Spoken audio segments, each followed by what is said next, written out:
시험 범위와 학습 방법을 여러분께 공유하려고 합니다. 우리는 어떤 정보에 대해서 암기하는 시험 문제가 나오는 게 아니라 우리가 배웠던 거를 이해하고 그거를 적용하는 그런 사고와 표현이기 때문에 시험 공부를 어떻게 해야 되나 막연할 것 같아요. 그리고 이 클래스에 시험 범위, 시험 문제 유형과 시험 범위가 어디에 해당하는가를 이렇게 쭉 다 보여줬는데 오히려 항목별로 보여주다 보니까 여러분한테 친절하게 알려줘야지라고 하는 게 굉장히 많은 것처럼 보이는데 사실 그렇진 않습니다. 다만 이제 여러분이 시험을 좀 효율적으로 공부하기 위해서는 어떻게 접근하는 게 좋을까? 그리고 시험 문제는 무엇을 물어보는 것이고 답안의 작성은 어떻게 해야 되는가를 조금 알려드립니다. 이번 자시는 여러분이 학기말 때 긴장하고 스트레스를 받잖아요. 그리고 여러 가지 교과목을 시험을 보다 보니까 굉장히 심리적, 그다음에 시간적 부담이 있는데 사고와 표현은 여러 활동을 하기 때문에 시험에 대한 부담을 좀 줄여주기 위해서 선생님이 한번 이렇게 사교육처럼 진행해 보려고 합니다. 잘 집중해서 듣고요. 이거를 먼저 듣고 그다음에 그거에 맞춰서 시험 공부를 한다면 훨씬 조금 더 부담이 덜 되고 수월하지 않을까라고 생각을 합니다. 아무튼 여러분 힘내서 마지막까지 화이팅 하도록 해요. 자, 시험지는요, 우리가 A4 용지 있잖아요. 그거를 앞장, 뒷장 이렇게 해줍니다. 그래서 학교에서 제공하는 B4 사이즈의 시험지는 아니고 A4 사이즈이기 때문에 자기 품 안에서 이렇게 기술하는데 별로 어려움이 없고 딱 맞는 사이즈가 될 거고요. 그 답안은 어떻게 작성해야 될까라고 할 때 펜은 샤프로 해도 되고 볼펜으로 해도 되고요. 지워도 되고 화이트를 써도 됩니다. 우리가 대입처럼 당락을 결정하는 그런 게 아니고 여러분이 받아서 수정할 수 있는 것들이 충분히 되고 선생님이 봤을 때 무슨 말인지 알겠다라는 것만 확인하면 되기 때문에요. 그런 어떤 펜에 대해서는 부담을 갖지 않았으면 좋겠어요. 가끔 가다가 시험 보러 올 때 펜을 안 가져온 학생이 있는데요. 그거는 꼭 지참하길 바랍니다. 시험지는 어쨌든 A4 용지 앞뒤에 한 장, 앞에 페이지, 뒤에 페이지 있고요. 시험 유형은 이 클래스에 기재한 거를 조금 이제 쭉 서술을 해보면, 우리가 사고와 표현 동안에 어떠한 사고를 하기 위해서 주어진 텍스트를 좀 정확하게 읽고, 비판적으로 읽고, 그 다음에 추론적으로 우리가 사고를 하고, 창의적으로 사고하는 훈련을 했잖아요. 그거에 해당하는 핵심들을 우리가 확인하는 겁니다. 그래서 여기에 시험은 단순히 시험 문제를 내기 위한 시험이 아니라 다시 한번 우리가 배웠던 거를 요약하고 정리해서 이거의 포인트를 한번 더 훈련을 해서 여러분이 어디 가서든지 그게 무엇인가에 초점을 명료하게 적용할 수 있는 이런 능력을 좀 키우기 위해서 시험을 보는 거기 때문에요. 그런 부분에 대해서 그렇게 많이 긴장하지 않아도 됩니다. 우선 첫 번째 화제가 무엇인가라는 거 있잖아요. 토픽 그런 거. 이거에 대해서 시험은 어떻게 대비할 것인가는 다음 슬라이드에서 구체적으로 알려줄게요. 그래서 화제의 이해가 1점, 주장하는 거, 주제를 파악하는데 주제가 2번, 3번에 해당하는 건데 주제를 한 문장으로 이해하는 거는 3번에 해당하는 거고요. 2번은 뭐냐면 이 주제 한 문장을 얘기하기 위해서 이 사람이 당연히 이거는 맞는 거야. 참이야라고 전제로 삼는 게 있어요. 그거. 그래서 전제가 무엇인가를 모르면 좀 놓치게 되는데 그것도 우리가 여기에 전제에 해당하는 거는 여기 쭉 이렇게 따라가면 하살표를 따라가면 어디 있어요? 추론적 읽기 방법의 전제가 뭐다라는 훈련을 했기 때문에 그거를 통해서 한번 연습을 해보면 이해할 수 있을 겁니다. 그 다음에 4번은 인용해서 조건에 맞는 한 문장 쓰기인데 인용하다라는 게 뭐고 한 문장 쓰기가 뭐냐라는 건데요. 이때 이것도 어떤 거냐인데 바로 요거에 해당하는 1번부터 4번은 맨 페이지에 앞장에 지문을 제가 제공을 합니다. 1번하고 4번 문제는 읽기 자료 중에 발췌한 지문이 제공되는데 우리가 사고와 표현에서 지문들이 있었잖아요. 읽기 자료 제공된 거. 한 4-5개가 되는데요. 그거를 다 전문을 실을 수가 없기 때문에 선생님이 약간 3개의 문단 또는 2개의 문단으로 발췌를 해서 보여줍니다. 그래서 여러분들이 내용을 다 알기 때문에 토픽이 뭐고 이 사람이 주장하는 바를 고르고 이거를 당연하게 결론에 이르게 된 전제가 무엇인가 이런 거는 이해하기가 어렵지 않을 거라고 생각을 해요. 그래서 시험 문제에서 지문을 읽기 자료 중에 하나를 제공한다라고 이해하면 되고요. 나머지 5번부터 9번에 해당하는 것은 그거에 대해 이해해서 우리가 온라인 강의나 우리가 선생님이 제공했던 예시와 다른 예시를 제공해서 그거를 확인하는 그런 형태의 문제가 나옵니다. 그래서 5번에 해당하는 게 오류 이해, 6번이 학술적인 문장 이해, 7번이 띄어쓰기 이해, 8번은 창의적 단어 비유하기, 9번은 이렇게 있는데요. 이게 1번부터 4번까지가 지문을 통해서 문항이 이렇게 나오고요. 뒷장에 보면은 5, 6, 7, 8, 9가 뒷장에 이렇게 있습니다. 그래서 오류는 보기를 제공을 해줄 거거든요. 보기를 제공해서 예시가 있다면 거기에 보기 중에 하나를 고르는 것, 이런 거고요. 우리가 8주차에 여러 가지의 오류를 공부를 했잖아요. 그거에 해당하는 거를 나옵니다. 그 다음에 학술적인 문장 이해하고 띄어쓰기 같은 경우, 이런 경우에는 이제 우리가 학술적인 기본에 여러분이 구어체하고 문어체, 포멀하고 그 다음에 인포멀한 공식적인 언어와 비공식적인 언어의 쓰임이 좀 다르다라고 했었잖아요. 그런 것들, 그리고 창의적인 표현은 단어를 하나를 줘요. 그랬을 때 그거에 대해서 좀 창의적인 형태가 있는가 이런 거를 물어보는 겁니다.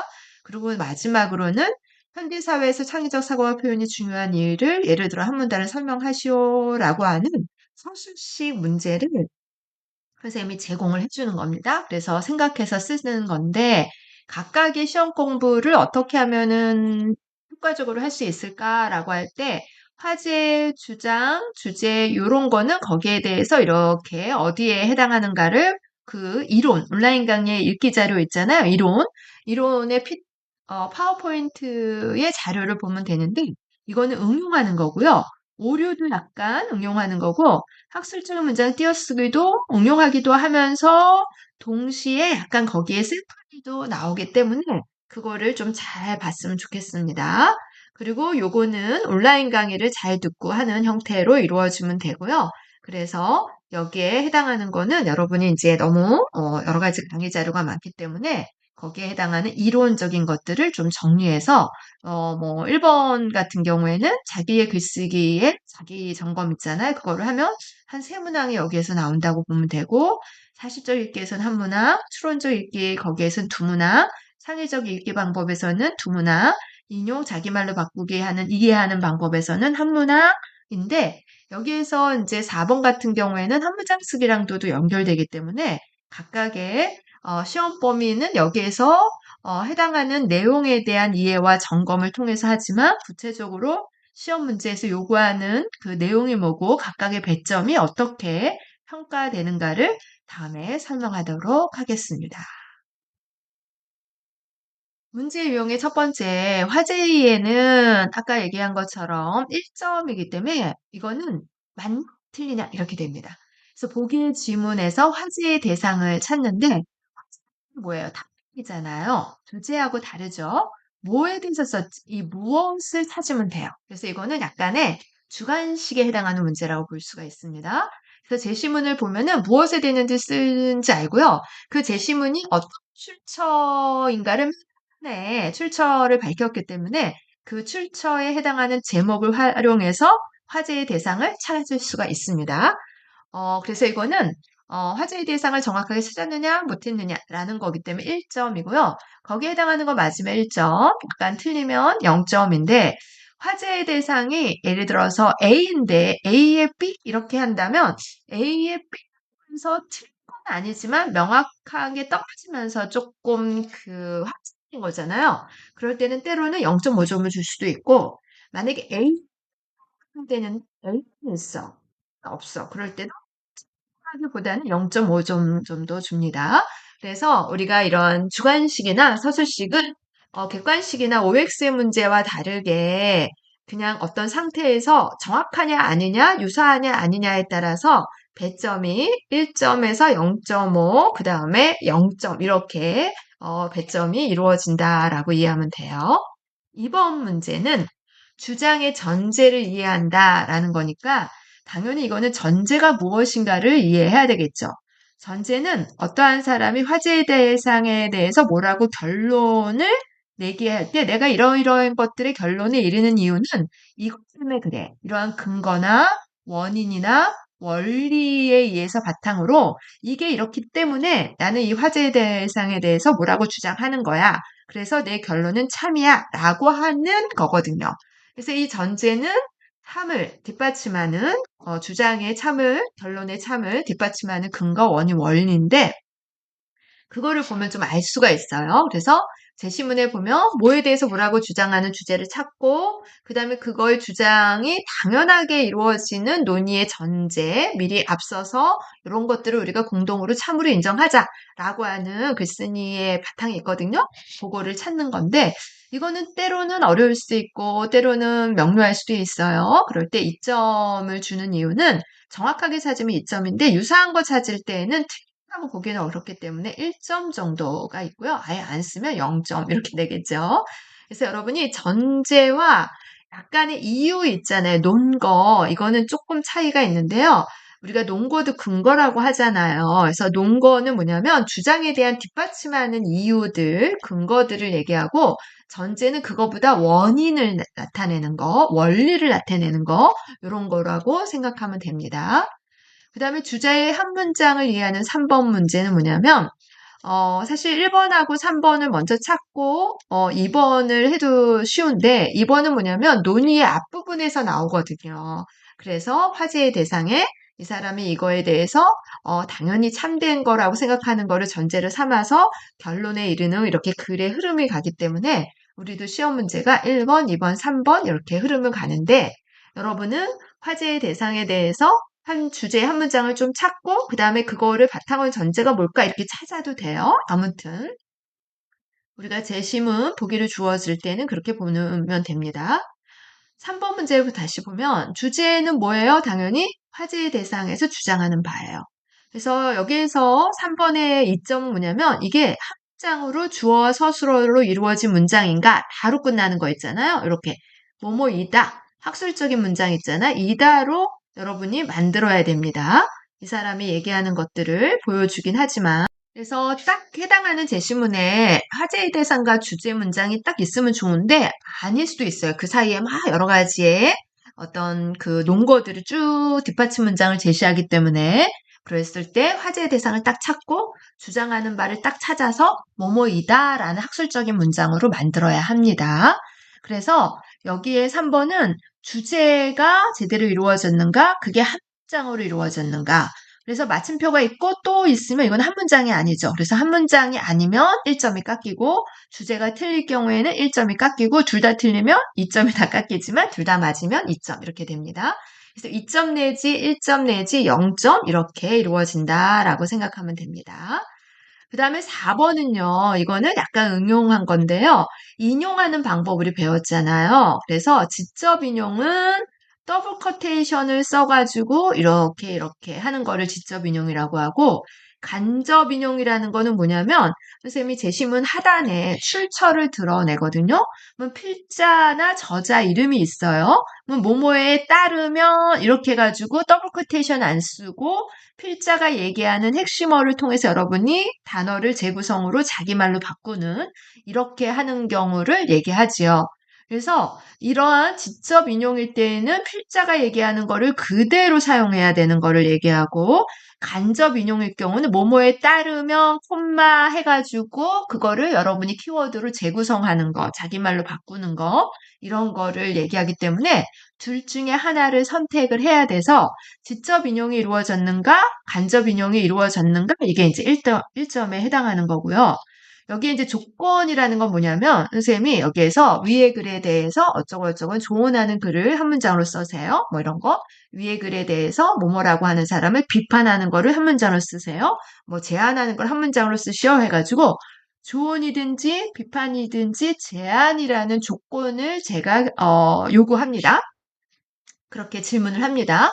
그러면은 그 내용이 조언이나 비판이나 제안에 맞는가? 거기에 성격에 맞는 내용인가? 여러분이 자기 말로 바꾼 거, 문장을 쓴 거, 그거를 한번 보고 그게 1점에 해당하는 거고요.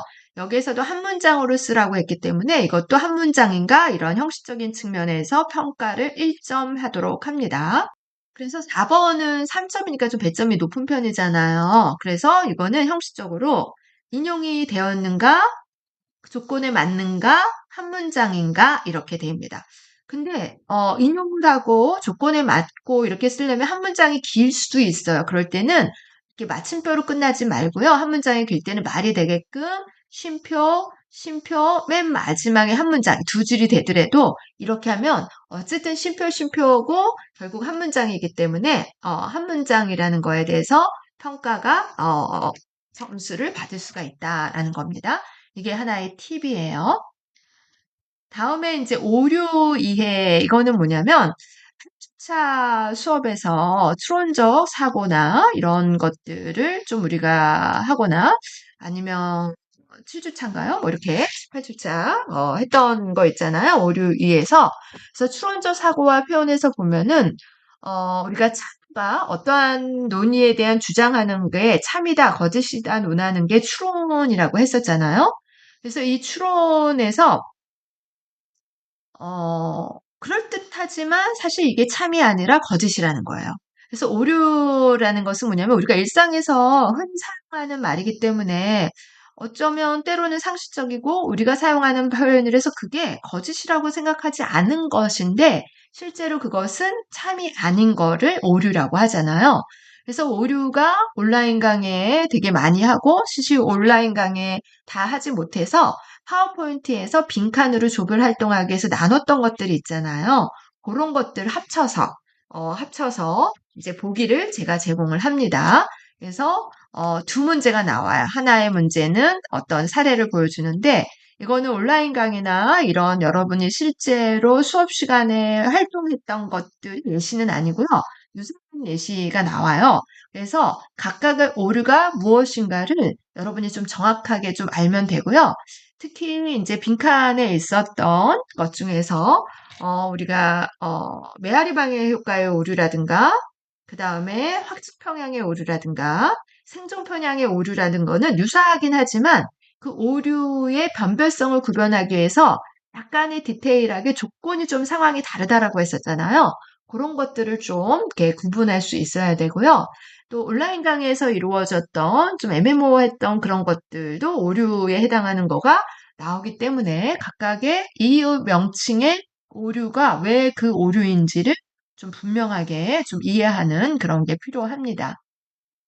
그래서 예시에 해당하는 오류를 이렇게 보기 속에서 선택해서 하는 건데요. 이전에는 예시를 제공하지 않았더니 너무 많이 틀려가지고, 이거는 틀리게 하기 위한 시험 문제가 아니라 여러분이 이해해서 확인하는 그런 시험 문제인데, 보기를 제공해야 되겠다 해가지고, 이제 그 보기를 이렇게 쭉 제공해주고, 그 다음에 시험 문제에 이렇게 나와서 거기에서 선택을 해가지고 고르는 겁니다. 그래서 내가 혹시 온라인 강의와 그다음에 우리가 하브루타 하는 그 빈칸에 있었던 것들이 혼란스러웠다면 그거를 좀 구분해서 그 차이가 뭘까라는 것들의 상황이나 조건들을 좀 명확하게 이해할 필요가 있어요. 그래서 우리가 4번에 하고 5번은 똑같진 않지만 이 조건이란 건 뭐냐라는 건 뭐냐면 동일한 내용이라도 조언하는 내용하고 조언은 남한테 좀 이러이렇게 해서 가르침을 보여주는 거잖아요.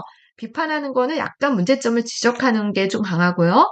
제안하는 거는 해결 방안을 이렇게 우리가 알려주는 거잖아요. 이렇게 하는 게 어때? 라는 형태이기 때문에 이게 비슷하기도 하지만 약간의 포인트가 다르잖아요. 이런 것들을 우리가 의식을 하고 있다면 오류의 여러 가지의 그 명칭이나 개념 같은 경우에도 그냥 유사한 내용만 보는 게 아니라 왜 이러한 언어가 이러한 용어로 정의가 되었는가를 좀 포인트를 준다면 똑같은 예시래도 어떤 거는 확증 편향인가?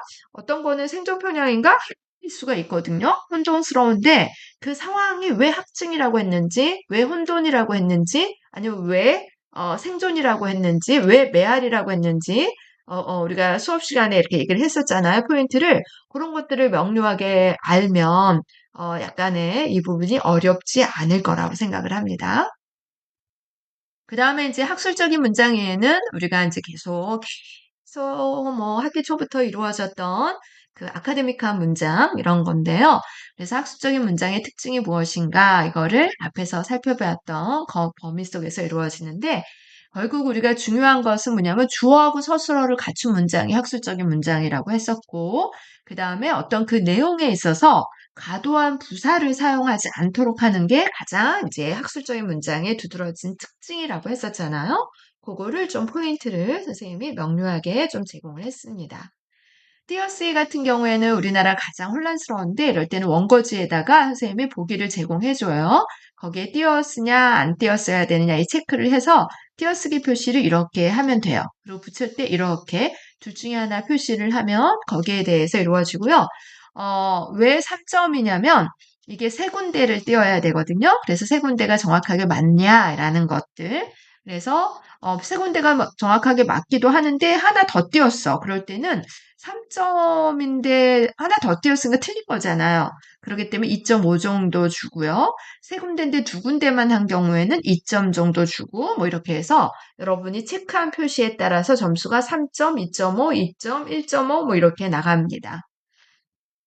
앞에 6번의 학술적인 문장에는 두 문장이 나와요. 그래서 이 두 문장이 각각 1점에 해당하는 거고요. 아니면 한 문장이 나와서 거기에 두 군데를 고치는 거 이렇게 해서 거기에 체크가 이렇게 나오기도 합니다. 창의적인 표현은 1점 뭐냐면 다음에 사전적인 의미를 넘어서서 창의적인 표현을 해보세요 라고 해서 단어를 제공합니다. 그럴 때 비유 또는 재정의로 의미를 자기가 개성화하면 됩니다. 이거는 문제가 나오기 때문에 1점에 해당하는 거고요. 약간 비유적인 여기가 들어가서 창의적인 사고의 표현의 단어가 정의가 이루어졌구나. 그러면 1점이고요. 약간 사전적인 정의에 가깝다라고 하면 0.5점 이렇게 줍니다.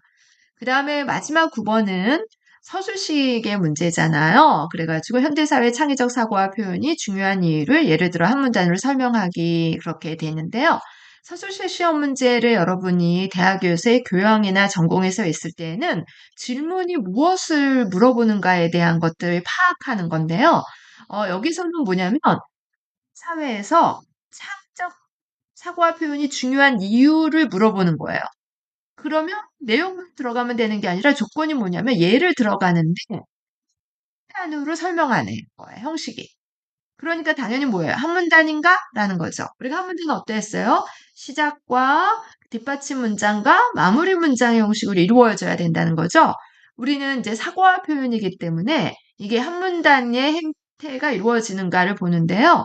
여러분이 다른 시험에서도 서술식을 구성할 수도 있고, 그 다음에 서술의 문제가, 뭐, 시험 문제가 두 문제밖에 안 나왔어요. 한 문제보다 길어야 되겠죠. 그럴 때는 서론, 본론, 결론이라는 세 문단 이상의 구성으로 할 수가 있거든요. 그거를 연습하게 한 겁니다. 근데 우리는 좀 이렇게 여백이 많지 않고 한 문단인가가 기초가 되기 때문에 이루어지는데, 한 문단에도 어떻게 돼요? 서두가 있고, 뒷받침 문장이 있고, 마무리가 있다고 했었죠. 그래서 현대사회에서 해당하는 특징이 있느냐라는 것들이 있어야 되고, 지금 여러 가지 얘기할 수도 있어요. AI 사회라고 할 수도 있고, 뭐 어떤 고도로 발달한 자본주의 사회일 수도 있고, 뭐 우리가 글로벌 사회일 수도 있고, 여러분이 현대사회 특징은 지금 우리가 배운 것 중에 어떤 것들을 초점을 맞춰도 돼요. 그럴 때 거기에 창의적 사고와 표현이 물어보진 않았죠. 그래서 요게 그러니까 요 자체가 하나가 서중에 들어가야 돼. 현대 사회는 이러이러한 사회인데 이러이러한 사회에서는 어떠어떠한 것이 필요하기 때문에 창의적 사고와 표현이 중요하다. 그래서 이제 본론에서 이제 여기에서 이때 창의적 사고와 표현이라는 것은 뭐다. 거기에 해당하는 예를 들고 예를 하나 들어도 되고 두 개 들어도 되고 이렇게 얘기하는 거죠. 이때 외에는 가능하면 온라인 강의에서 들었던 거 있잖아요. 뭐 낯설게 하기, 앨리스 떼기, 여행가 가기, 뭐 오마주 하기, 뭐 여러 가지가 있잖아요. 그 중에 하나를 들어도 되고, 그 중에 하나를 꼭 들어주면 되고, 또 나머지 하나 다른 것들을 여러분이 들어줘도 되는데, 서술식 문제를 노출하다 보니까 이거를 AI한테 물어봐 가지고 그거를 바탕으로 쓰는 경우가 있어요. 그러면 뭐가 문제가 있냐면 우리가 온라인 수업 때 선생님이 그렇게 강조했던 게 반영이 안 되는 경우가 있거든요. 그래서 '아 이거는 AI한테 했지 우리 수업에 반영을 안 됐구나.'라는 그런 측면이 있기 때문에 가능하면 온라인 수업에 들었던 거를 바탕으로 여러분이 이렇게 구성하는 게 좋습니다. 그래서 이때 적절한 예시는 이 논리적으로 내가 생각하는 현대사회 특징에 해당하는 예시여야 되고 또 온라인 수업에 활용했던 거를 예시를 적용할수록 좋다라는 거고요. 그래서 서두 본문 1, 본문 2, 본문 3이라는 논리적인 문장 마무리까지가 설명이 논리적으로 전개되었는가예요. 5점이기 때문에 어떻게 평가하냐면 이런 조건에 맞춰서 A뿔은 5점, A0는 4점, B뿔은 3점, B0는 2점, 뭐 이렇게 C뿔은 1점인데 여기 각각 다 되면은 고요. 요게 좀 명료하지 않다 그러면 A0. 요게 한 요소가 좀 명료하지 않다 그러면 A0. 특히 인제 요런 마무리 요게 제대로 이루어지지 않으면 B에 해당한다라고 볼 수가 있습니다. 방금 이러한 9번에 해당하는 건 미리 준비하지만 그거를 AI에만 의존하지 않고 우리 온라인 수업에 했던 거를 응용하는데 어떤 형태로 전개해야 되는가 이거를 여러분한테 알려주는 거고요. 이게 다른 어떤 수업에서도 서술식 문제에는 이렇게 기술하면은 여러분이 좋은 평가를 받을 수 있기 때문에 사고와 표현은 한번 연습 삼아서 이렇게 여러분에게 기술을 합니다.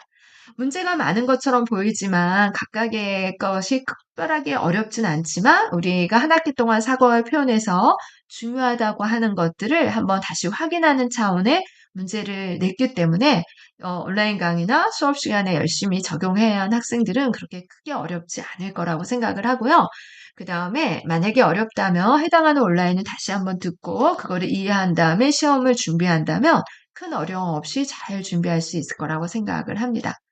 여러분에게 기말 시험을 보는데 많은 도움이 되었기를 바랍니다. 수고했습니다.